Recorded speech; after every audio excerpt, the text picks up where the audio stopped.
quant à ce que je devais dire ce matin. J'étais assis là derrière avec frère Egan et j'ai entendu frère Neville disait quelque chose en regardant vers moi. Et j'ai dit à frère Egan, est-ce qu'il m'appelle? Et il a dit, oui, il vous appelle. Alors me voici sur l'estrade pour dire quelque chose ce matin. Je me disais, quand ce ventilateur, là où ça tire la voix, on dirait vraiment que ça l'emporte quand on parle. On dirait que le ventilateur enlève tout de suite la voix. J'entendais quelques témoignages quand j'étais dans mon bureau pour prier pour cette femme au téléphone. Et celui qui avait reçu le message avait oublié de noter la ville de l'endroit où il fallait appeler. Le message de l'épouse du docteur Morrison. Et je vais simplement vous dire ce que j'ai fait pour votre prière à vous tous et la mienne. J'ai posé les mains sur le téléphone et j'ai montré du doigt le numéro, quel que soit l'endroit où c'était. Et j'ai demandé au Saint-Esprit d'aller vers cette femme. Alors je pense qu'il écouterait ça tout autant qu'il le ferait si nous... Voyez, puis j'ai simplement raccroché. Et il se pourrait que ce soit comme ça que le Seigneur voulait que ce soit. Voyez, il se pourrait que ce soit mieux comme ça. Et alors, j'ai entendu les témoignages pendant que j'étais là. Quelqu'un qui disait que ce Rook avait... Je crois que frère Neville a dit qu'elle avait fait un genre de dépression mentale. Accrochons-nous à Dieu pour ça, en gardant bien ceci à l'esprit. Dieu connaît les siens. Il connaît tout à leur sujet. Est-ce que vous entendez bien, tout au fond? Sinon, il y a des places vides ici à l'avant. Vous pouvez changer de place si vous voulez. Et voyons voir. Est-ce que ceci est le micro principal? C'est celui-ci qui est le micro principal? D'accord. On va voir si on peut le rapprocher un tout petit peu.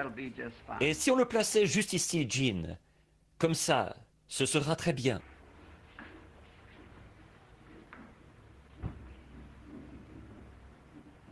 C'est que parfois, je suis un peu enroué. J'ai prêché pas mal. Est-ce que c'est mieux? Est-ce que vous entendez mieux? Alors, nous ne manquons pas de penser à ces gens en prière. Et nous voudrions vous signaler que nous avons eu des réunions glorieuses là-bas à... Est-ce que c'est ce Rook que je vois? Je pensais que c'était elle que je voyais, que j'ai regardé une dame ici qui lui ressemblait. Je me suis dit... Je ne suis tout de même pas en train de dire des choses qui ne font pas de sens. Je regardais quelqu'un qui lui ressemblait vers l'arrière. Elle est à l'hôpital St. Edward. Et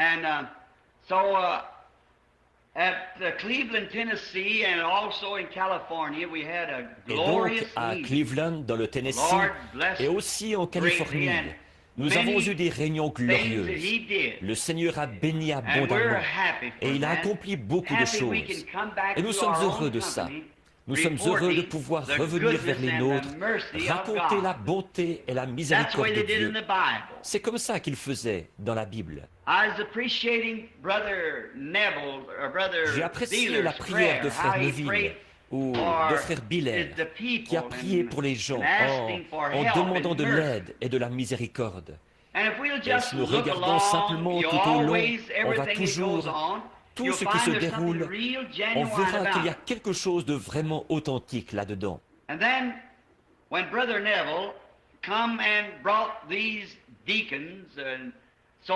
Ensuite, quand frère Neville est venu et qu'il a fait avancer les diacres et tout, à l'estrade ici, pour prononcer les bénédictions de Dieu sur l'offrande de l'Église, je l'ai entendu parler dans sa prière à Dieu, de ces hommes, de la façon dont ils priaient les uns pour les autres. Et ça me fait du bien d'entendre un pasteur qui peut prier pour ses diacres, et les diacres qui, à leur tour, prient pour le pasteur. Quand vous voyez une église adopter une telle collaboration, eh bien, quelque chose est sur le point de se produire. Voilà comment l'église doit être en ordre.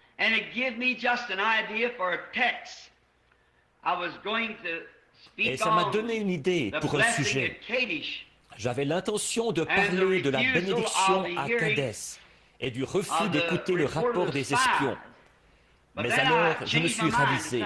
Là, j'ai décidé de parler de quelque chose d'autre. Et maintenant, en ce qui concerne la guérison, il y a juste un petit témoignage que je voudrais donner. J'espérais voir mon garçon Billy là derrière, mais il a ça dans sa poche. Et Billy va beaucoup mieux dans les réunions qu'avant. Il était nerveux, bouleversé. Et il parlait un peu comme ceci aux gens. « Oh, va t'asseoir, va t'asseoir !» Il disait, je te donnerai une carte de prière. Mais j'ai remarqué dernièrement qu'il y a des gens qui viennent à la réunion qu'il prend vraiment en pitié. S'il ne lui reste plus de carte de prière, alors il les installe dans une pièce pour que j'aille prier pour eux. Il est arrivé quelque chose comme ça à Chicago la dernière fois. Et je voudrais lire cette lettre, du moins s'il arrive. Je n'ai pas eu l'occasion de le voir. Il ne savait pas que je viendrais ici ce matin. Et que j'aurais besoin de cette lettre. Mais ça m'est simplement venu à l'esprit que j'ai pensé à tant de maladies. Et voici ce qu'il en est. C'est une lettre recommandée que j'ai lue dans le journal. Non, on m'a rapporté que les journaux critiquaient Oral Roberts d'avoir prié pour une femme qui était atteinte du diabète et qui est morte. Et moi, bon, à titre d'Américain, j'aime bien écouter les lois et ceux qui nous dirigent. Mais ça, je pense que ce n'est pas juste. Je me demande s'il voudrait parler dans le journal de tous ceux pour qui Oral Roberts a prié et qui ont été guéris, de ceux que les médecins avaient abandonnés. Je me demande s'il voudrait faire le contraire une fois, voyez-vous. Ça, il ne le ferait pas. Et alors, je me dis que c'est peut-être le diable qui les a tellement embrouillés. Et Dieu permet ça. Alors, au jour du jugement, ils auront à rendre compte de ça. Mais moi, je connais des milliers de gens pour qui Oral Roberts a prié, qui étaient mourants et qui sont rétablis. Donc, voyez-vous, ils sont injustes à ce sujet. Ils vont publier leur point de vue, le point de vue critique, mais ils ne publieront pas l'autre point de vue.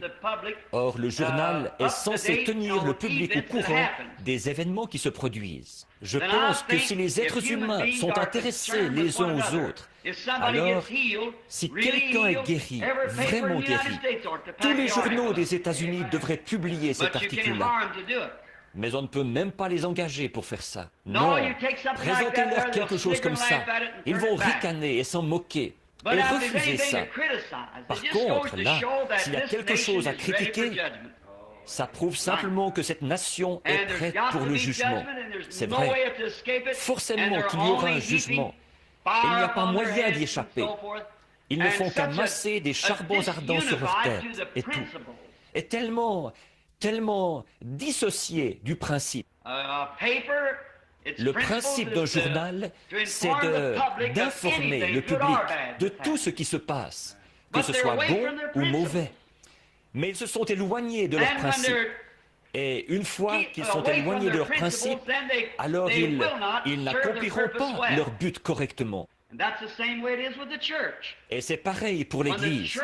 Une fois que l'Église s'est éloignée de ses principes, elle ne peut jamais servir les saints correctement. Nous devons rester ensemble. Nous devons nous unifier. Nous devons être d'un même cœur, d'un même accord. Sinon, nous ne pourrons jamais servir ni Dieu ni les gens, à moins d'être d'un même cœur, d'un même accord, à soutenir les principes de la Bible et les choses que Dieu a dites, qui sont vraies. Nous devons toujours les soutenir. Billy avait mis dans la pièce à Chicago, quelqu'un était venu vers lui. Une femme avec son mari qui avait un cancer des poumons. Il se mourait. Sa femme était une victime de la polio dans un fauteuil roulant. Et elle essayait de prendre soin d'un homme qui arrivait à peine à se mettre debout, qui avait un cancer au poumon. Et Billy lui a dit, je suis désolé, monsieur. Il a dit, ça me ferait plaisir de vous donner une carte de prière. Il a dit, mais il ne m'en reste plus une seule. Et il a dit, eh bien, d'accord, fiston. Il a dit, ce n'est pas grave.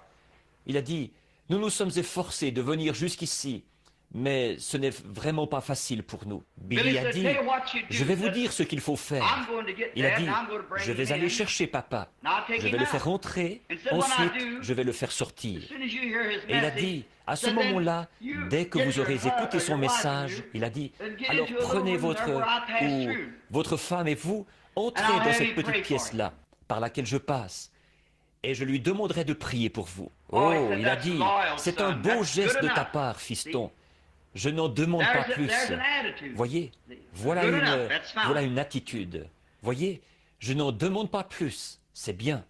Voyez. Et ce soir-là, Billy, quand il est entré là, contrairement même à ce qu'il avait dit, là, il y avait avec lui son beau-frère qui saignait, qui souffrait d'hémorragie pulmonaire, et aussi sa belle-sœur qui saignait à l'estomac, qui avait des ulcères. Et ils étaient entrés là avec eux, en prétextant les aider à entrer. On doit faire attention, sinon on pourrait remplir toute une pièce, voyez-vous. Mais après être passé là, prier pour eux, nous avons reçu une lettre par la poste, disant que cet homme est parfaitement guéri du cancer des poumons. La femme, son épouse, qui était dans le fauteuil roulant, est sur pied. Elle se déplace aussi normalement qu'avant. L'homme qui souffrait d'hémorragie des poumons, causée par la tuberculose, est complètement guéri. Et son épouse est guérie de ses ulcères. Tous les quatre guéris d'un coup. Je me demande si les journaux voudraient publier ça. Voyez, voyez. Voyez, oh, mais Dieu est toujours Dieu. Il fait simplement les choses à sa manière à lui. Vous savez, et il est tellement bon.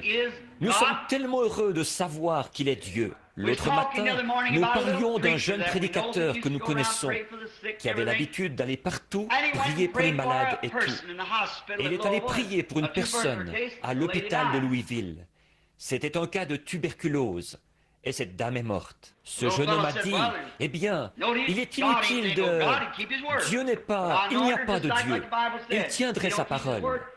Il a dit, je l'ai ointe exactement comme le dit la Bible. S'il ne tient pas sa parole, il n'est pas Dieu. Il a dit, ce n'est qu'un livre. Bon, on serait porté à voir la chose comme ça, à moins de connaître Dieu. Ça, c'est une partie des Écritures. Mais ce n'est pas toute l'Écriture. C'est sur la base de la foi de l'individu. Voyez? Et j'ai dit à ma femme, j'ai dit, il s'est passé tant de choses qui me le font savoir, qu'il y en a vraiment un. Je ne sais pas ce qui va m'arriver à la fin. Il se pourrait que je suive la même voie. Si jamais Dieu retirait sa main miséricordieuse de sur moi, je suivrai la même voie. Mais tant qu'il gardera sa main miséricordieuse sur moi, et que je resterai sous sa conduite, je continuerai à avancer. Mais j'ai demandé à Meda, j'ai dit, qui était dans la chambre ce matin-là, après la vision où j'ai vu ma petite fille, Sharon? Au fait, l'autre jour, j'ai failli m'évanouir. J'étais dans la rue, et vous connaissez mon histoire de la vision où je l'ai vue plus tard. Je regardais et j'ai vu venir à côté de moi une jeune fille qui descendait la rue, ici, à Jeffersonville, tout à fait identique à cette vision-là. Je n'ai pas pu m'empêcher de serrer mes mains ensemble. Elle ressemblait tellement à la vision que j'avais eue de ma petite Sharon. Là, elle était une jeune femme. Et après cette vision, ce matin-là, quand, dans la gloire, Hope me disait, elle avait le bras autour de mes épaules. Elle disait, ne te fais pas de soucis pour nous, Bill. Nous sommes mieux comme ça. Je voulais me suicider. Et elle a dit, ne te fais pas de soucis. Promets-moi que tu ne te feras plus de soucis. Et j'ai dit, je ne peux pas promettre ça, Hope, parce que je me fais du souci. C'est plus fort que moi. Et je suis sorti de la vision. J'étais debout dans cette chambre sombre. Et ce n'était pas une vision, ni une imagination. Mais son bras était encore autour de moi. Et elle me tapotait. Je me suis dit, un instant là, ceci n'est pas... À cette époque-là, je ne savais pas comment appeler ça, une vision. J'appelais ça une transe. J'ai dit, ceci c'est... Sa main est encore là. J'ai dit, Es-tu ici, Hope? Elle a dit, Bill, promets-moi que tu ne te feras plus de soucis pour moi et Sharon, parce que j'étais au bout de ma route. J'étais sur le point de me suicider. J'ai dit, je te le promets. Elle m'a serré dans ses bras et elle m'a tapoté avec sa main. Et puis, j'ai dit, Hope, où es-tu? J'ai avancé un tâton jusqu'à ce que j'ai saisi la petite chaîne de la lampe et je l'ai tirée. J'ai cherché partout, j'ai inspecté toutes les chaises pour voir si elle y était assise. Il est Dieu aujourd'hui, tout autant qu'il l'était sur la montagne de la transfiguration, quand Moïse et Élie sont apparus. Il est toujours Dieu. Nous pouvons passer par beaucoup de difficultés et d'épreuves. Souvenez-vous simplement qu'il y a quelqu'un qui sait, qui éclaire le chemin, qui rend la chose réelle. Je ne sais pas ce qu'il y a derrière le rideau, mais je sais une chose, je cours vers le but de la vocation céleste. Tous les jours, j'essaie de vivre pour ce grand événement qui aura lieu un jour, quand je le verrai face à face, et que je raconterai l'histoire, sauvé par grâce. C'est pour ce jour-là que je vis, laissant en arrière les choses qui y sont. Je veux courir vers le but. Continuez simplement à avancer. Je veux que ce tabernacle, maintenant que vous êtes sur pied, je veux que vous continuiez à courir vers le but de la vocation céleste. Quoi que vous fassiez, soyez fermement attachés les uns aux autres. Ayez l'esprit de clan le plus possible, mais en gardant toujours un bras tendu vers l'extérieur pour aller chercher quelqu'un d'autre pour les faire entrer. Mais quant à cette foi que nous prêchons maintenant et pour laquelle nous combattons, ne vous en éloignez pas d'un pouce. En effet, si vous croyez que je suis son serviteur, c'est ceci le programme de Dieu. Ce ne sera jamais dans la majorité, ce sera toujours dans la minorité. Ça a toujours été et ce sera toujours comme ça. Mais souvenez-vous, il est écrit, ne crains point, petit troupeau. Votre Père a trouvé bon de vous donner le royaume. Maintenant, il y a un groupe de fonctions dans notre Église. Diacres, administrateurs, surveillants de l'école du dimanche, pasteurs, selon l'ordre établi dans notre Église. Et c'est vous-même qui avez élu les frères qui occupent ces fonctions et le pasteur.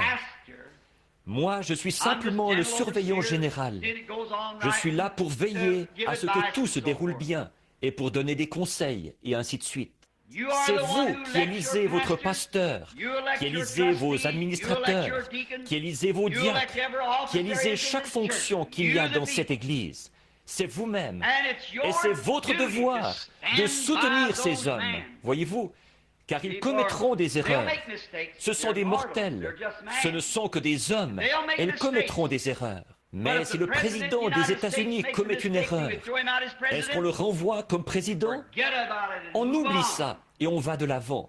C'est comme ça que nous voulons faire dans notre Église maintenant. Je l'écoutais prier il y a quelques instants pour les diacres et d'entendre là derrière, à la porte, un témoignage des administrateurs, que vous êtes tous d'un même accord. Maintenant, restez comme ça. Maintenant, vous les membres, soutenez ces administrateurs, ces diacres et ce pasteur. Et souvenez-vous, une fois que vous êtes unis comme ça, souvenez-vous que c'est le rôle du diable de faire en sorte que cette unité soit brisée. Or, ça l'a toujours été et ça le sera toujours. Mais vous, soutenez vos frères qui occupent ces fonctions. C'est de ça que je voulais parler. Et puis, j'ai aussi ici quelque chose pour le tableau d'affichage ce matin, concernant les réunions des conseils et les pouvoirs de ceux-ci. On mettra ça sur le tableau d'affichage. J'en ai une copie pour frère Robertson, qui est président des administrateurs. Et j'en ai aussi une copie pour frère Collins. Je pense qu'il fait fonction de président du Conseil des diacres. Et maintenant, toutes ces fonctions sont établies conformément à l'Écriture. Ils doivent avoir les règles bibliques de ce qu'ils doivent faire. Par conséquent, les administrateurs ont leur fonction à eux, et les diacres ont leur fonction à eux. Le surveillant de l'école du dimanche a sa fonction à lui, et le pasteur est le chef du troupeau. Or, ils ont, selon chacune de ces fonctions, des choses en commun. Alors je pense que vous ne devriez pas avoir vos réunions ensemble, mais séparément selon chaque fonction, parce que les diacres n'ont rien à dire aux administrateurs, à moins d'avoir quelque affaire à leur soumettre. Et vice-versa, les administrateurs sont responsables des finances et de ce qui concerne le bâtiment. Ils n'ont rien à voir avec les diacres. Les diacres sont les policiers de l'Église et les assistants du pasteur. Et les administrateurs sont responsables de tous les biens. Les administrateurs n'ont rien à voir avec le côté spirituel. Et le diacre n'a rien à voir avec le côté financier. Par conséquent, ça doit être... Et le surveillant de l'école du dimanche est responsable de son école du dimanche.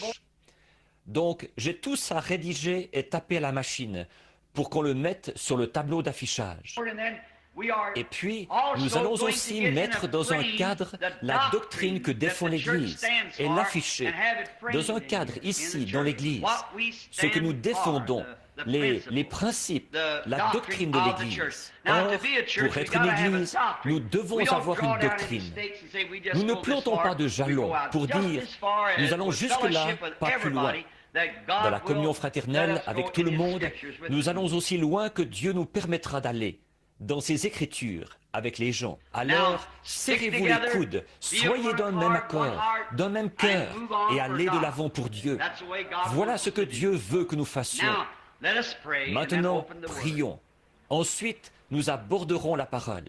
Oh, precious Lord, we are now about to approach the Ô précieux Seigneur, maintenant nous sommes sur le point d'aborder la parole divine, ou la lecture de cette parole. Que ton Saint-Esprit nous interprète ce dont nous avons besoin. Donne-nous de parler, Seigneur, d'agir et de vivre, en sachant que nous sommes tous tes enfants par grâce, puisque tu nous as appelés. Qu'il y ait une communion fraternelle dans cette Église, car nous sommes sur le point d'émerger dans un grand mouvement. C'est ce qu'il nous semble, qui va susciter d'autres ministres pour aller dans les champs de mission là-bas, ou si tu devais m'envoyer dans différentes régions du monde pour y établir la foi, je pourrais alors présenter un ministre prêt, disposé et formé pour prendre la relève. Et que la foi qui a été transmise au sein une fois pour toutes et que nous défendons bravement devienne un cercle tout autour du monde. Accorde-le, Seigneur. Que ce petit tas de mauvaises herbes, c'est ce qu'il était le jour où nous te l'avons consacré. Qu'ici une Église prenne naissance, Seigneur, d'où sortiront des ministres, des évangélistes, des docteurs et des missionnaires qui iront vers toutes les régions du monde. Nous voudrions demander ce matin une bénédiction spéciale pour notre frère et notre sœur Stricker, qui souffrent en ce moment. Mais nous savons que nous devons tous subir ces épreuves. Chaque fils qui vient à Dieu doit être châtié, mis à l'épreuve. Si nous abandonnons facilement et que nous faisons demi-tour, alors nous sommes des enfants illégitimes et non les enfants de Dieu. Donne à frères et sœurs Stricker la force et la puissance pour qu'ils restent à leur poste, quitte à devoir mendier leur nourriture, mais que ta main bénissante soit sur eux. En effet, nous ne savons pas, mais il se pourrait que ce soit grâce à cet effort même que tu montres aux autochtones de l'Afrique ce qu'est un vrai chrétien. Accorde-le, Seigneur. Maintenant, que tout cela se fasse selon ta volonté. Bénis ce pasteur, frère Neville. Nous te prions, Seigneur, de faire de lui un berger du troupeau, comme tu l'as fait dans le passé. Et nous n'oublions pas sa charmante petite épouse, qui est très malade. L'ennemi voudrait laisser Frère Neville avec ce groupe d'enfants, sans mère. Mais nous nous tenons là et nous plaçons par la foi le sang de Jésus-Christ entre cet ennemi et notre sœur. Que ton esprit, Seigneur, soit grand sur elle, sachant que toutes les femmes sont destinées à traverser cette vallée des ténèbres de cet âge. Mais nous te prions d'être avec elles. Bénis ces petits-enfants. Elle sera nerveuse maintenant et agitée, mais que le Saint-Esprit soit à la porte de la miséricorde en tout temps pour cette famille. Bénis notre conseil des administrateurs, notre frère Wood et notre frère Egan, frère Robertson et tous les autres, Seigneur, les diacres, les administrateurs et tous ceux qui œuvrent ensemble dans l'Église. Nous te prions, Seigneur, de leur donner d'exercer leur mandat dans la sainteté et la justice. Bénis, Seigneur, ceux qui ont exercé des fonctions dans le passé. Et nous te prions de continuer à être avec nous tous, de sorte qu'on nous connaisse comme une Église qui œuvre dans l'unité, dans l'esprit et dans l'amour du Seigneur. Nous te prions maintenant de nous dispenser la parole selon nos besoins, alors que nous lirons dans ta parole écrite, car nous le demandons au nom de Jésus. Amen.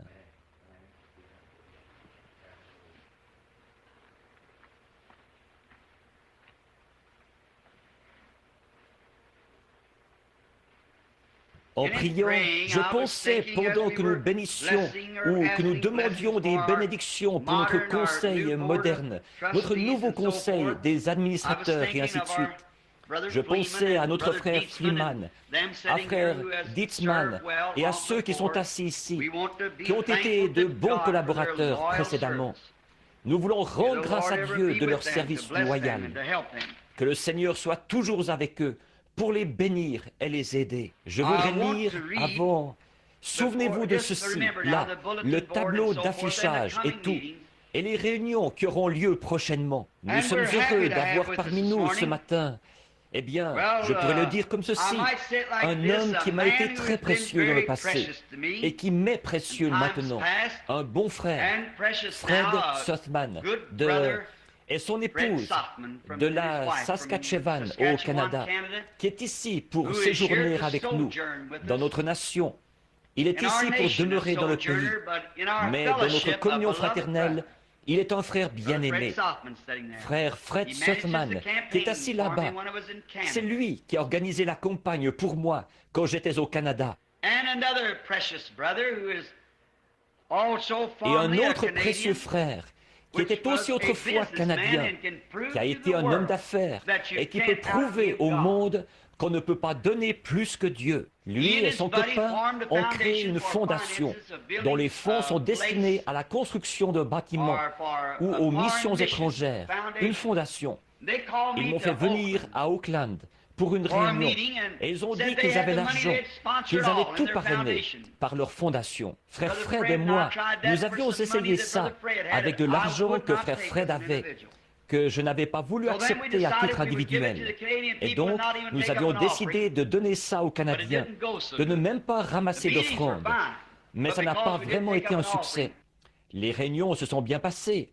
Mais vu que nous n'avions pas ramassé d'offrandes, peu m'importe que l'Église vaille 100 milliards de dollars, on le doit quand même à Dieu de ramasser une offrande. Ça fait partie de l'adoration. Et vous volez ça. Autant je suis contre l'argent et ces choses-là. J'ai découvert que quand un homme a tort, autant admettre qu'on a tort. En effet, frère Fred et moi, nous avons constaté que ça n'a pas vraiment donné un bon résultat. Et frère Borders, quand j'ai quitté frère Fred et que je suis allé vous rencontrer à Auckland, j'ai dit, ne faites surtout pas ça. Faites passer le plateau à offrande. Ramassez une offrande. Et ce que vous aurez récolté, remettez-le dans votre fondation pour une autre réunion quelque part.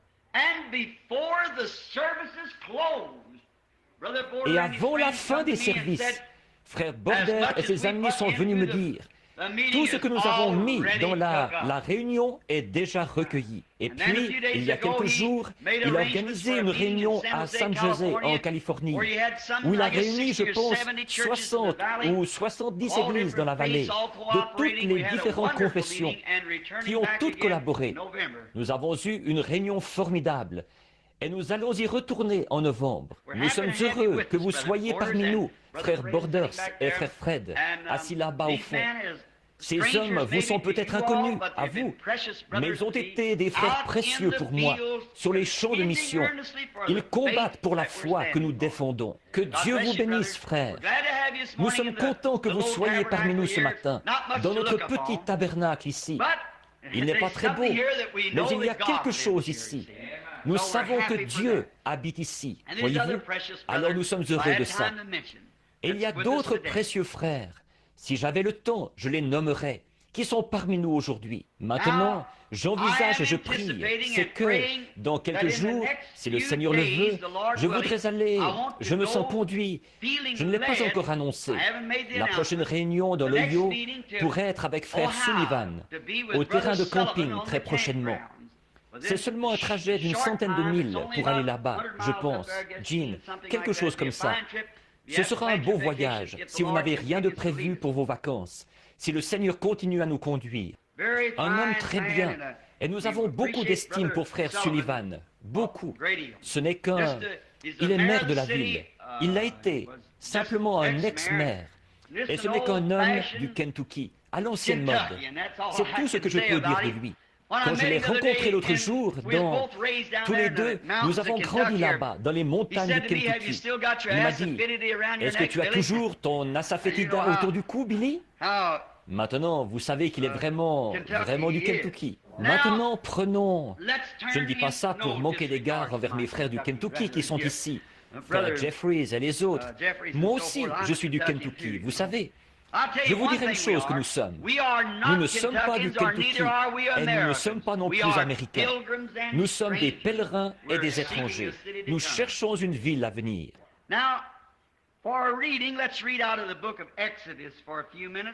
Maintenant, pour la lecture, lisons dans le livre de l'Exode pendant quelques instants. Je voudrais lire au chapitre 23, du verset 20 au verset 23 inclus. Je voudrais tirer un sujet ce matin comme ceci, de ceci plutôt, une délivrance totale. Et je ne parlerai pas longtemps. Là, j'attendais pendant que vous preniez le livre et le chapitre. Voici, j'envoie un ange devant toi pour te protéger en chemin et pour te faire arriver au lieu que j'ai préparé. Tiens-toi sur tes gardes en sa présence. Écoute sa voix. Ne lui résiste point, parce qu'il ne pardonnera pas vos péchés, car mon nom est en lui. Je suis sûr que l'Assemblée sait qui était cet ange. Mon nom est en lui. Et si tu écoutes sa voix, et si tu fais tout ce que je te dirai, je serai l'ennemi de tes ennemis et l'adversaire de tes adversaires.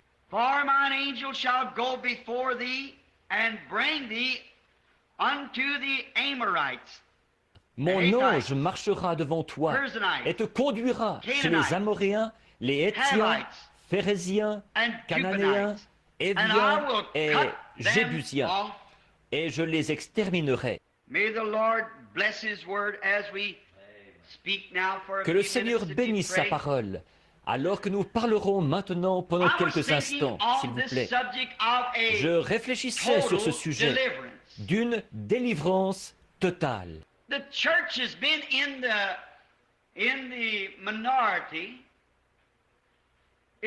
L'Église a été dans la minorité. Elle le sera toujours quant aux membres, jusqu'à ce que Jésus vienne. Mais elle vit au-dessous des privilèges que Dieu lui a donnés. Si seulement nous savions que ceci est l'Église du Dieu vivant, non pas le Branham Tabernacle, mais le Branham Tabernacle en est simplement une partie. Il y a d'autres tabernacles semblables d'un bout à l'autre du pays. Frère Snelling, ce soir, il va avoir un service de baptême. J'ai oublié, frère Curtis m'avait dit d'annoncer ça, ou il m'avait dit hier qu'il allait faire ça. Il va avoir un service de baptême.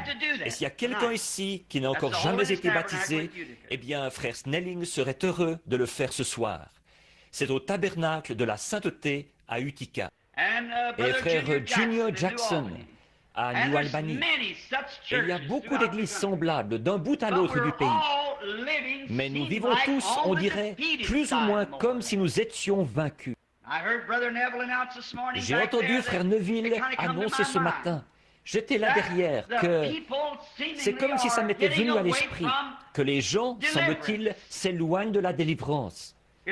Ça semble être quelque chose que les gens ont vu, et alors ils mettent ça de côté. Oh, eh bien, Dieu peut le faire. Mais ce n'est pas la bonne attitude.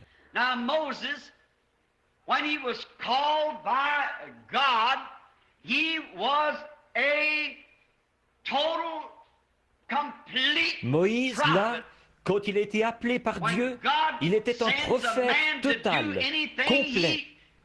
Quand Dieu envoie un homme pour faire quoi que ce soit, il l'équipe complètement de tout ce qu'il lui faut.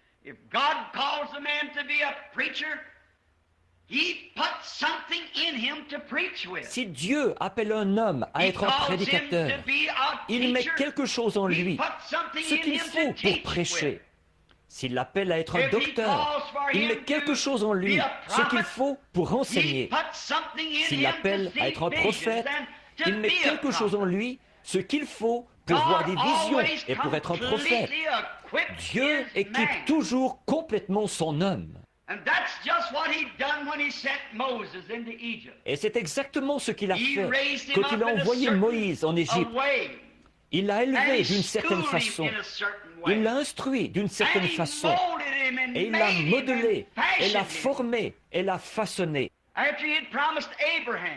Après qu'il avait promis à Abraham des centaines d'années auparavant qu'il délivrerait les gens, alors il avait prévu qu'il formerait Moïse exactement comme Moïse l'a été.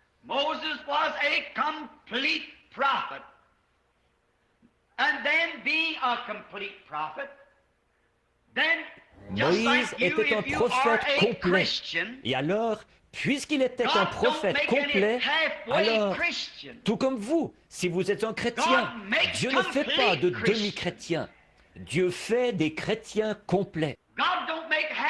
Dieu ne fait pas de demi-prédicateurs. Mais le prédicateur peut être un demi-prédicateur. Et Dieu fait de ses enfants des chrétiens. Mais parfois, ils sont des demi-chrétiens. Seulement, ce n'est pas l'intention de Dieu qu'ils soient comme ça.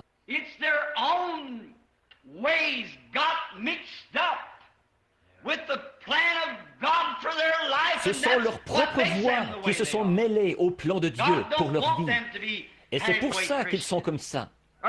Dieu ne veut pas qu'ils soient des demi-chrétiens ou des demi-prédicateurs, faisant des compromis de part et d'autre. Oui, il veut qu'ils se tiennent complètement à la brèche. Now, Moses, God had made him a complete prophet for a complete deliverance. Or Moïse, Dieu avait fait de lui un prophète complet pour une délivrance complète. Et Moïse s'était complètement livré entre les mains de Dieu.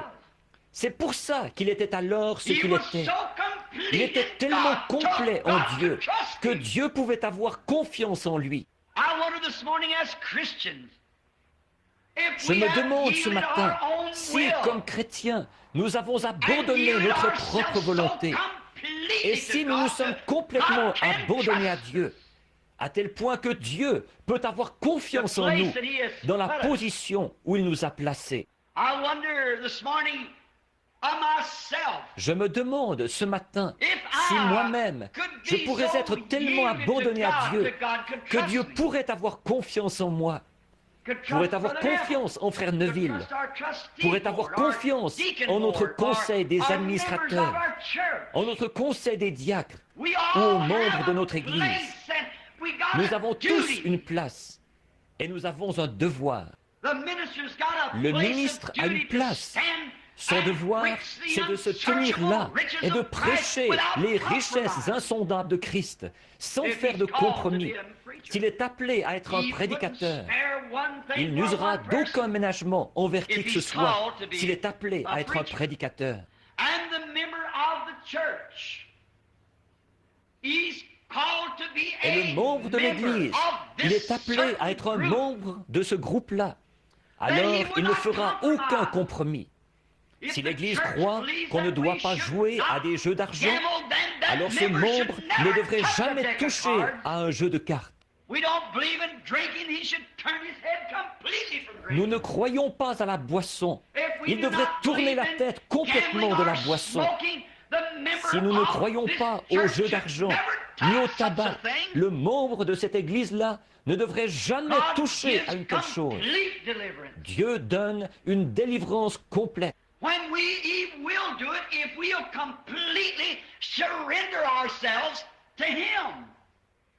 Quand nous, il le fera si nous nous abandonnons complètement à lui, si nous nous remettons complètement entre ses mains.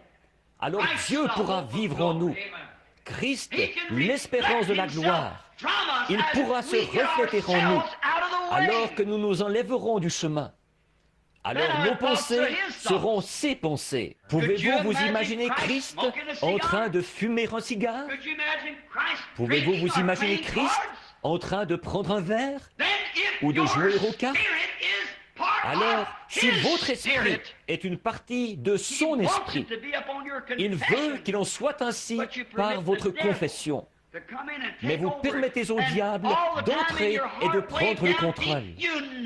Et pendant tout ce temps, tout au fond de votre cœur, vous savez que vous avez tort quand vous faites ces choses.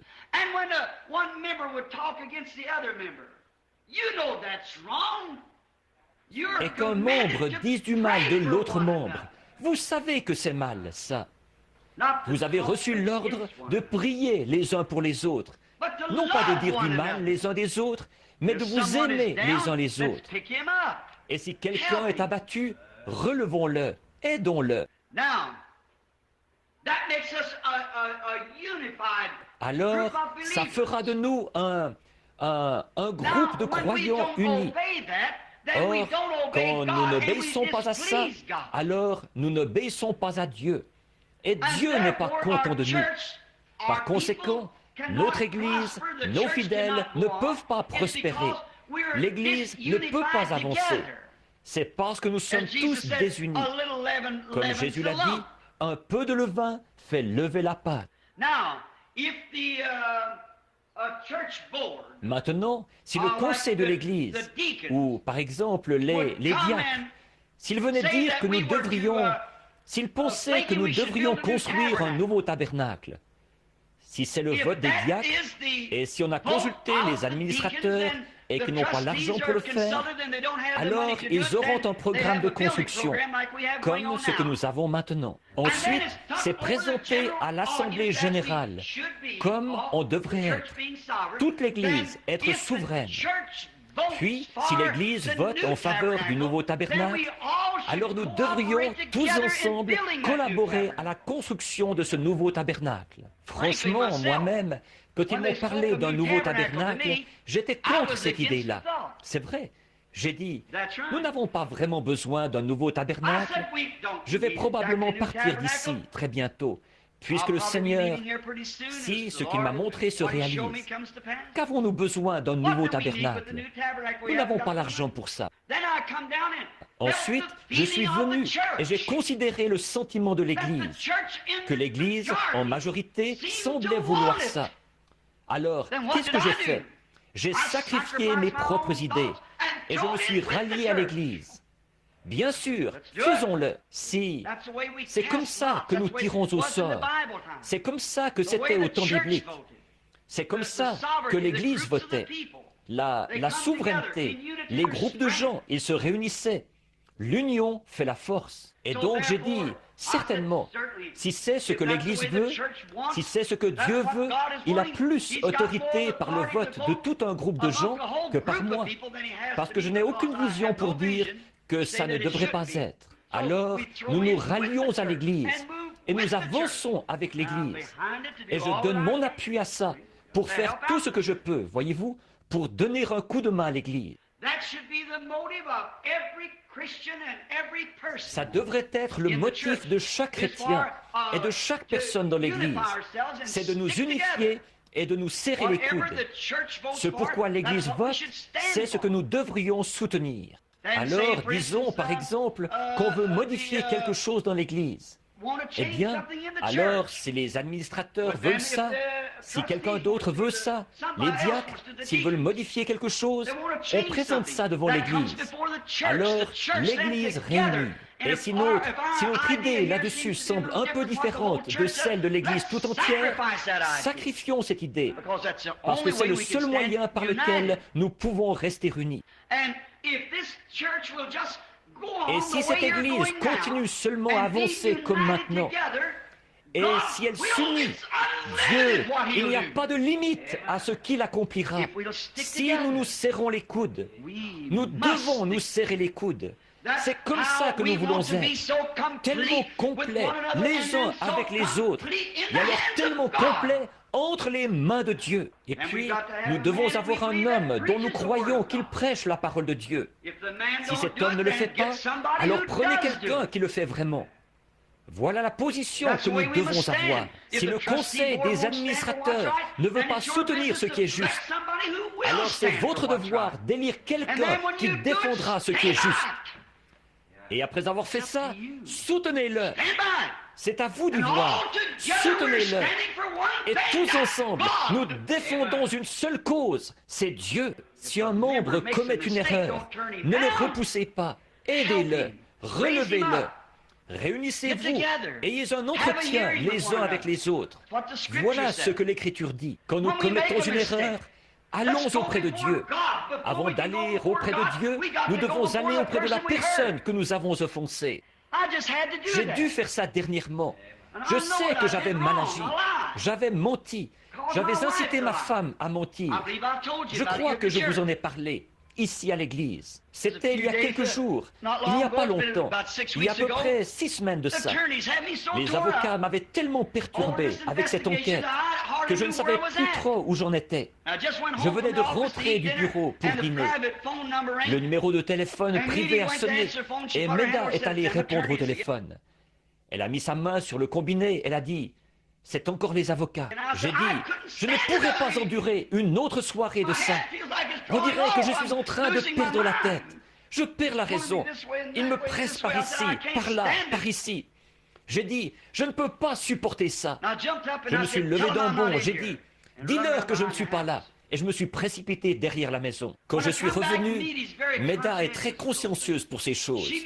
Elle est venue me voir à la porte. Elle était au bord des larmes. Elle a dit « Bill, est-ce que c'était la bonne chose à faire? Vous savez comment vous êtes. Je sais comment moi je suis. » J'ai dit « Bien sûr, je n'étais pas ici à ce moment-là. » Je savais que Dieu m'avait condamné pour ça. J'ai dit « Je n'étais pas ici à ce moment-là. » Elle a dit « Mais tu étais ici quand il a appelé. » Cet après-midi-là, je suis allé prier pour un bébé malade. Avant de quitter la maison, le téléphone a sonné de nouveau. Et le petit Joseph est allé vite saisir le téléphone. Et il a dit, « Papa, tu veux que je leur dise que tu n'es pas là? Voyez-vous comme le péché corrompt?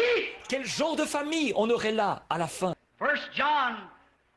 1 Jean chapitre 5 au verset 21 dit « Si notre cœur ne nous condamne pas, nous avons de l'assurance devant Dieu. Mais si notre cœur nous condamne, comment pouvons-nous avoir de l'assurance devant Dieu? Nous savons que tant que nous avons un péché qui n'est pas confessé, il ne nous exaucera jamais. » C'est fort, mais l'Église a besoin de ces choses. Alors, je me suis mis à prier pour ce bébé. Et au moment où j'allais lui imposer les mains, le Seigneur m'a repris. Il a dit, « Tu as dit un mensonge. Tu n'es pas digne de prier pour ce bébé. » Je me suis détourné de cet homme. J'ai dit, « Monsieur, attendez-moi ici. Je dois aller rectifier quelque chose. » J'ai appelé l'avocat et je suis allé au bureau. Je l'ai fait venir. J'ai dit, écoutez monsieur, j'ai dit un mensonge. J'ai fait mentir ma femme. Elle a dit que je n'étais pas là et je m'étais précipité derrière la maison. J'ai confessé ça et je lui en ai parlé. Il s'est avancé et il a mis les mains sur mon épaule. Il a dit, frère Branham, j'ai toujours eu confiance en vous. Mais maintenant, j'ai plus confiance que jamais. Un homme, il a dit, qui est prêt à réparer ses torts. Je lui ai dit, je me suis mis à prier pour un bébé.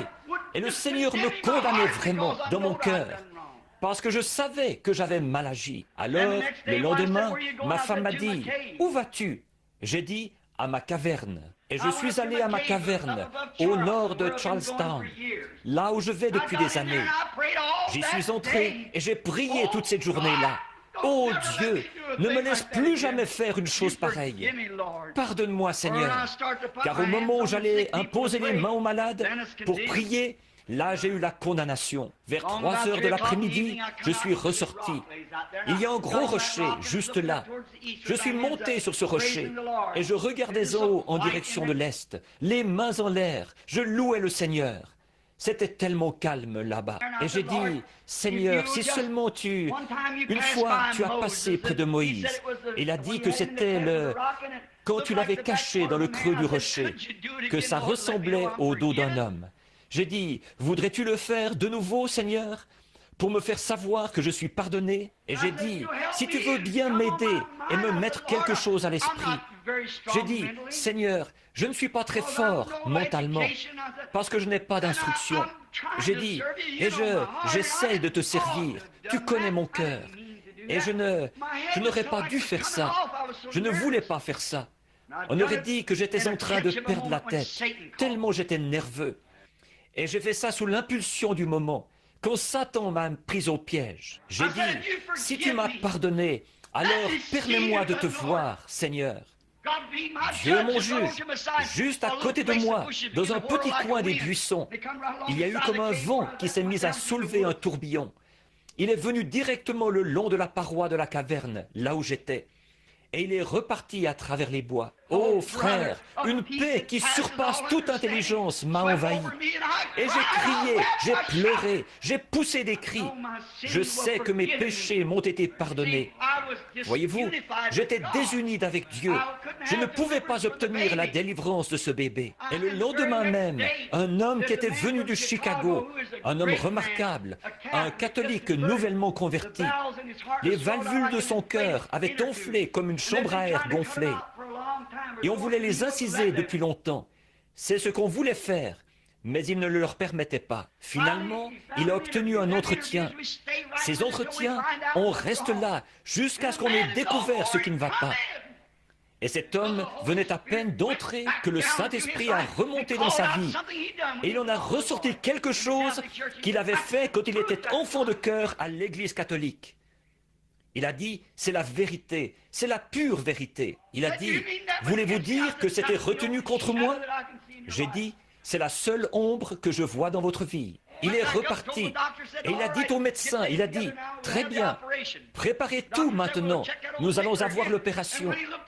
Le médecin a dit, nous allons vérifier de nouveau ce vieux cœur.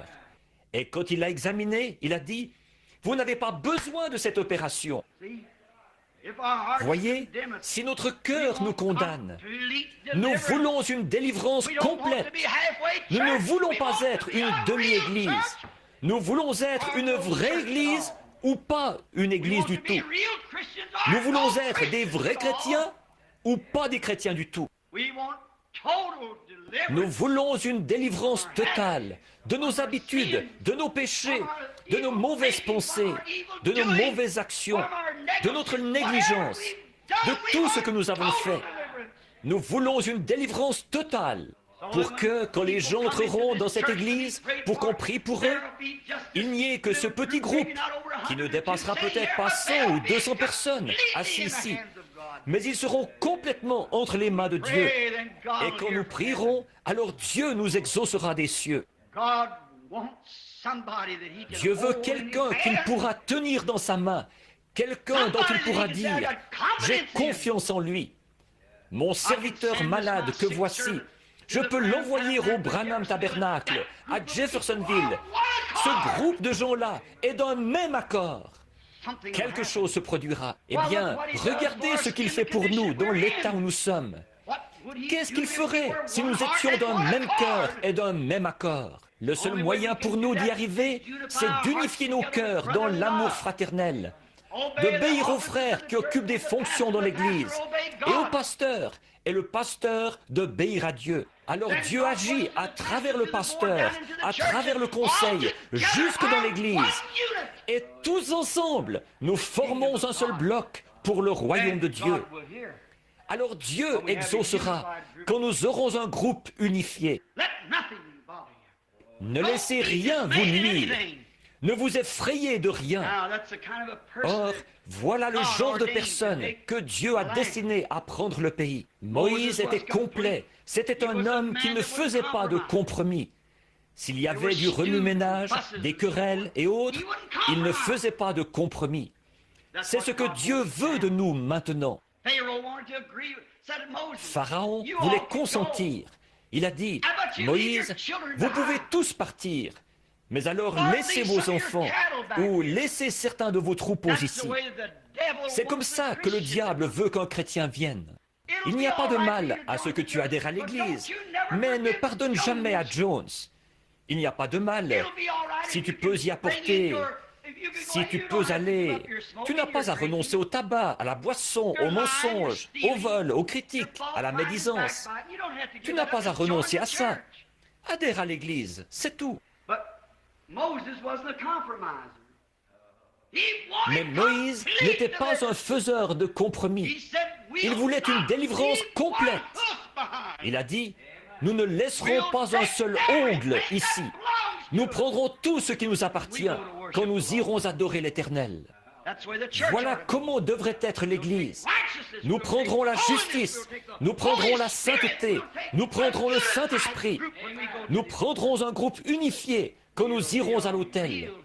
Nous serons un vrai groupe. Nous ne laisserons rien derrière nous. Nous prendrons tout. Il ne restera pas un seul ongle ici. Vous savez, des gens peuvent prier de telle sorte que le diable soit obligé de lâcher prise. C'est comme ça que Moïse et son groupe ont fait. Ils sont arrivés là et ils se sont mis sous le sang. Vous avez remarqué, il n'y a pas eu de délivrance totale tant qu'ils ne se sont pas mis sous le sang. Moïse lui-même, il était unifié à Dieu. Mais Israël ne l'était pas. Il y avait encore du péché. Il murmurait contre Moïse. Et il disait, « Pourquoi fais-tu ça? Tu nous attires plus d'ennuis. » En effet, Pharaon doublait la quantité de briques qu'il devait faire et tout. Ça, c'était Moïse. Lui, il était complètement entre les mains de Dieu, totalement délivré de la garde de brebis, pour garder les brebis de Dieu. Lui-même, il était totalement délivré. Mais le peuple n'était pas délivré, parce qu'il y avait encore des murmures parmi eux. Un soir, quand Dieu avait décrété qu'on devait tuer un agneau, un type de Christ, et que le sang a été trempé dans l'hysope, c'est-à-dire une herbe toute simple, ordinaire, humble, et appliquée sur le linteau de la porte et sur les poteaux, c'est là qu'Israël a été complètement délivré, sans laisser un ongle là-bas. Tout ce qui leur appartenait a été délivré. Leur famille, leurs bien-aimés et tout ont été délivrés quand ils se sont mis complètement sous le sang. C'est là que l'Église sera complètement délivrée, quand tout aura été mis sous le sang, quand vos péchés auront été mis sous le sang, quand votre tabac, quand vos jeux d'argent, quand votre tricherie, quand votre vol, quand votre mensonge, quand tout aura été mis sous le sang, alors il y aura une délivrance totale. Si vous avez fait du tort à quelqu'un, réparez ça. Vous ne pouvez pas apporter ça sous le sang. Ça n'y restera pas. Vous ne pouvez pas l'apporter. Quelque chose vous empêchera de le faire.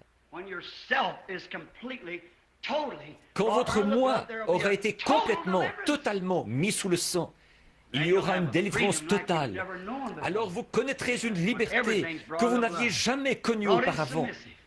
Quand tout aura été mis sous le sang, soumis au royaume de Dieu, alors il y aura une vraie délivrance. Jesus was completely, totally man. He could cry like a man. He could eat like a man. Jésus était complètement, totalement homme. Il pouvait pleurer comme un homme. Il pouvait manger comme un homme. Il pouvait être fatigué comme un homme.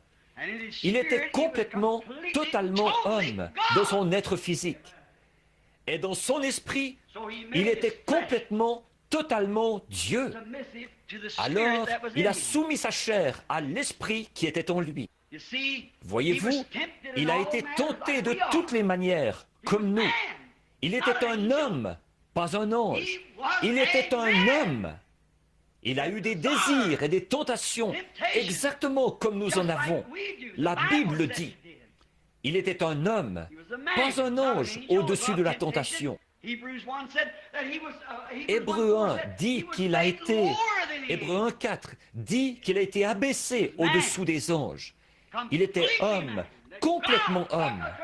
Alors Dieu a pris un homme complet pour produire une délivrance totale. Et il l'a rempli de son esprit. Le Saint-Esprit était en lui sans mesure. Et il a été tenté comme nous avons été tentés. Il était complètement Dieu. Il l'a démontré quand il a ressuscité les morts, quand il a arrêté la nature, les mers mugissantes et les vents violents. Quand il a parlé aux arbres et tout, ils lui ont obéi. Il était Dieu à l'intérieur. Et il aurait pu être un homme, car il était effectivement un homme. Mais il s'est totalement et complètement remis comme homme entre les mains de Dieu pour être au service de Dieu. Et il est notre exemple. Nous sommes des hommes et des femmes. Nous sommes aussi des chrétiens. S'il est notre exemple, remettons-nous complètement entre les mains du Saint-Esprit afin d'être des sujets du royaume de Dieu. Il était totalement homme. Il était totalement Dieu. Mais il a abandonné ses parties naturelles et ses parties physiques, sa propre pensée, ses propres actions, ses propres soucis. Et je fais uniquement ce qui est agréable au Père. Voilà, totalement délivré des êtres humains. Les sacrificateurs sont venus vers lui.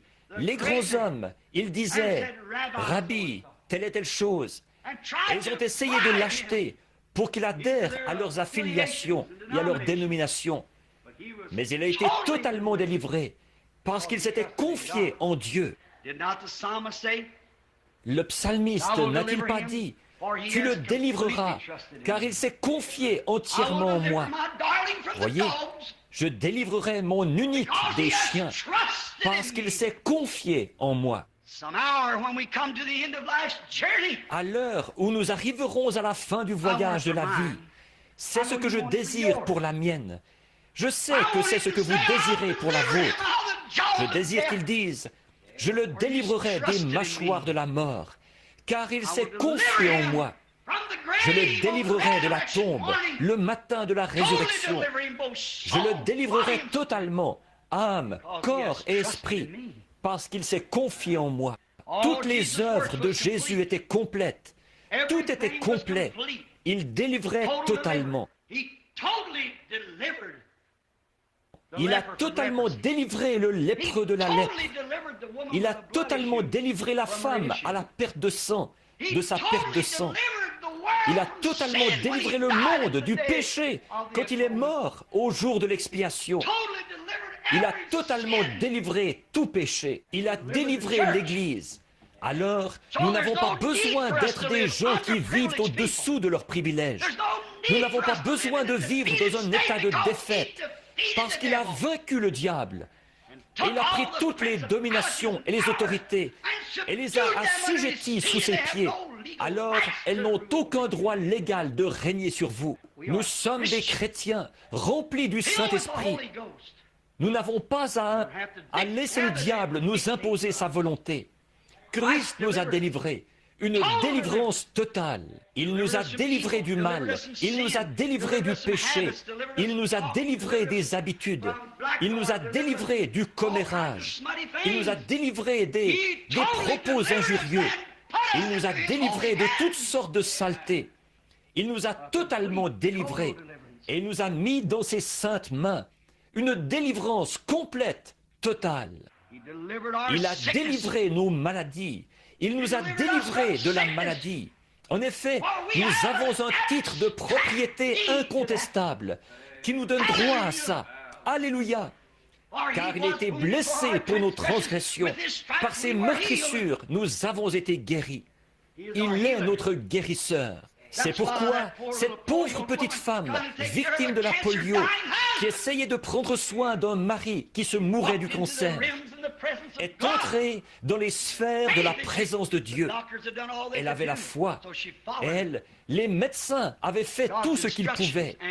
Alors elle a suivi les instructions de Dieu et elle a été totalement délivrée. Les disciples ont eu une délivrance totale, une délivrance absolument totale. Pourquoi?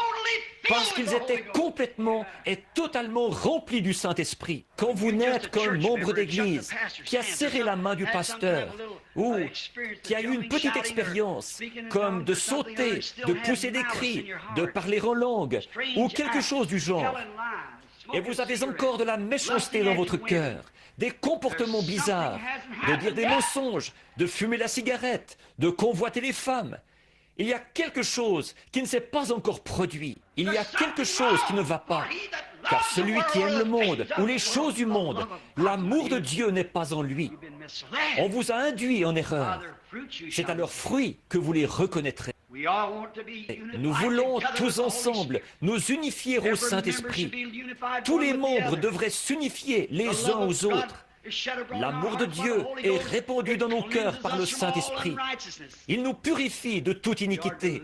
Nous sommes délivrés des choses du monde. Jésus a dit, « À ceux-ci tous connaîtront que vous êtes mes disciples, si vous avez de l'amour les uns pour les autres. » Quand un membre aime tellement l'autre membre qu'il donnerait sa vie pour lui. Quand une vilaine chose commence, que le monde extérieur, certaines femmes viennent vous dire, « Mais voyons donc, ma chère, ça vaudrait mieux pour toi que tu fasses ceci, ou que tu fasses cela, que tu portes ceci, que tu fasses cela, ou que tu fasses ceci. » Et que tu sors de cette bande d'exaltés, ou ainsi de suite comme ça. Nous sommes tellement unifiés à Dieu. Vous dites, eh bien, frère Branham, c'est une tentation très forte. Mais c'est pour ça que Christ est mort. Le diable est vaincu. Nous voulons une délivrance totale. Nous voulons une église qui est pure, propre, sans mélange, lavée dans le sang de l'agneau et remplie du Saint-Esprit, avec des signes, des prodiges et des miracles. Délivrez totalement chacun. Dieu bien-aimé, tu n'acceptes que des choses qui sont totalement délivrées. Tu ne pourrais pas recevoir un sacrifice qui a un défaut. Tu ne recevrais jamais la prière d'une personne qui a du péché quelque part dans sa vie. Tu ne pourrais tout simplement pas faire ça, Seigneur.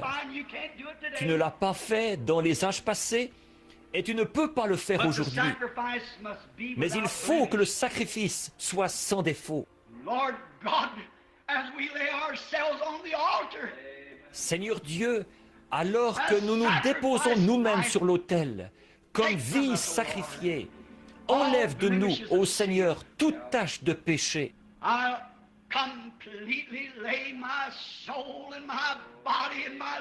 Je dépose complètement mon âme, mon corps, ma force, mes efforts, avec cette Église ce matin sur l'autel. Purifie-nous par ton sang et pardonne-nous tous les péchés que nous avons commis. Et que le glorieux Saint-Esprit demeure en nous en abondance, et que sa présence nous accompagne en quittant ce tabernacle ce matin, si bien que nous saurons en nous-mêmes qu'il nous a pardonnés.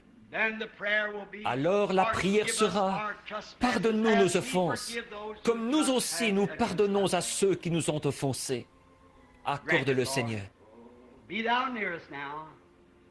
sois près de nous maintenant, bénis-nous et garde-nous, jusqu'à ce que nous nous retrouvions pour le culte de ce soir, que nous y venions avec des mains propres et un cœur pur, que tu ne rejetteras pas, car nous voulons une délivrance complète et totale. Seigneur, de tout ce qui nous empêcherait d'être la lumière du monde, une lampe qui est placée sur une montagne, non pas sous le boisseau, mais une lampe qui est placée sur la montagne, qui donne la lumière pour guider les pas des gens sur le droit chemin. Accorde-le, Père. Nous le demandons au nom de Jésus et pour sa gloire. Amen.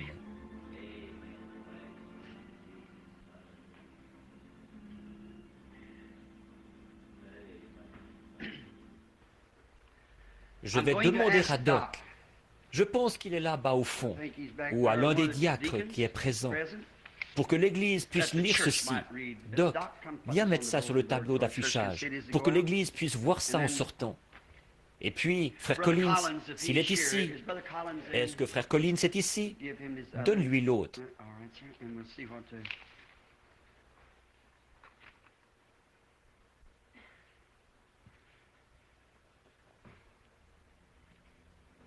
Très bien, monsieur. Et on va voir ce que... Il s'agit de quelqu'un qui voudrait avoir un entretien. Ça, c'est toujours accordé. Nous sommes contents. Des entretiens, j'en ai. Voyez-vous, la chose que vous devez faire, c'est d'appeler à notre numéro là-bas. Nous avons eu tant d'ennuis à la maison. L'Église le sait. Eux, ce sont des nouveaux venus. L'Église est au courant. On devrait mettre un petit bout de... Ça aussi, je vais demander qu'on affiche ça dans l'Église pour ceux qui viendront. Voyez-vous, il y en a tellement que nous ne pouvons pas nous occuper de tout le monde. Mais on les prend un, par numéro. Voyez, et nous, si vous voulez seulement composer Butler 21519. Butler et n'importe quel membre qui voit quelqu'un qui a un besoin, je suis toujours content de voir les gens. Mais nous avons une méthode habituelle. Il y a des gens qui ont déjà appelé, plusieurs, voyez-vous, et nous les faisons passer un à un au fur et à mesure qu'on avance. Alors, il y a... Autrefois, on faisait ça un peu au hasard, n'importe comment. On passait, on sautait, les gens rentraient chez eux déçus et tout. Maintenant, ils ont tout mis vraiment en ordre. Et c'est de ça que nous essayons de parler maintenant. Voyez-vous, de tout mettre en ordre de façon parfaite. Et je serais content de voir ces chers gens, s'ils veulent seulement composer Butler 2, 15, 19, 1, 5, 1, 9. Et M. Mercier ou M. Gaud, l'un des deux, répondra au téléphone et vous dira exactement quand vous pourrez avoir un rendez-vous. Nous avons un local là-bas, climatisé et prêt pour qu'on puisse y recevoir les gens et prier pour eux. Nous ne demandons pas mieux que de faire ça. Maintenant, la raison pour laquelle je ne viens pas à l'église, les gens pensent que je cherche à m'éloigner des gens. Ce n'est pas ça. J'essaie précisément d'être tout à fait en ordre. Voyez, c'est ce que je veux être. Je ne veux pas faire exception de personne. Chaque personne, n'importe qui, n'importe où, n'importe quand, voyez-vous, la couleur, le credo n'ont rien à voir là-dedans. On va là-bas et on rencontre les gens. Et s'ils ont un besoin, on reste là avec Dieu, jusqu'à ce qu'on ait la solution. Pour tout ce qui concerne des réunions, s'ils veulent savoir quelque chose, bien sûr, on s'en occupe. Puis, on classe ça. Pour ça, c'est uniquement la conduite du Saint-Esprit. Et c'est comme ça, je pense que c'est juste. Ça met tout le monde sur un pied d'égalité. Ainsi, c'est sans exception de personne. Sans exception. Est-ce qu'il y a des gens qui étaient venus pour qu'on prie pour eux ce matin, qui étaient malades et qui voulaient qu'on prie pour eux? Très bien, il n'y en a pas. Alors, chantons ce bon chant pour l'adoration. Qu'est-ce que nous pouvons chanter ce matin? Qu'est-ce qui peut effacer mon péché? Tu connais ça, Teddy? Rien d'autre que le sang de Jésus. Qu'est-ce qui peut... Bon, très bien. Vous voulez prier pour elle maintenant? Je vais prier pour cette dame. Imposez les mains à cette femme-ci. Voudriez-vous courber la tête avec moi? Alors, tranquillement, là. Dieu bien-aimé, il y a une dame qui est très malade. Notre sœur présente son corps. même pour enlever un cancer des autres, à se tenir à la brèche pour les autres. Mais tu l'as délivré de ça, Seigneur, il y a quelques jours, quand ces choses ont été connues. Donne-lui simplement de découvrir ça elle-même. Alors, Seigneur, elle saura que ça vient de toi. Je lui impose les mains et j'implore ta miséricorde pour cette autre femme qu'elle représente. Que la grâce de Dieu, la puissance du Saint-Esprit, s'il y a quoi que ce soit de mauvais dans notre cœur, Seigneur, révèle-le-nous d'abord, puis nous irons réparer ça. Alors nous saurons que nous avons trouvé grâce devant Dieu, que nous sommes en paix avec Dieu, que nous recevrons ce que nous demandons, parce que nous n'avons aucune condamnation. Accorde-le, Seigneur. C'est au nom de Jésus que je prie. Amen. What can wash away my sin? Nothing but the blood of Jesus. Oh, what can make me whole again? Nothing but the blood of Jesus. Oh, precious is the flow. Makes me white as snow. No other found I know.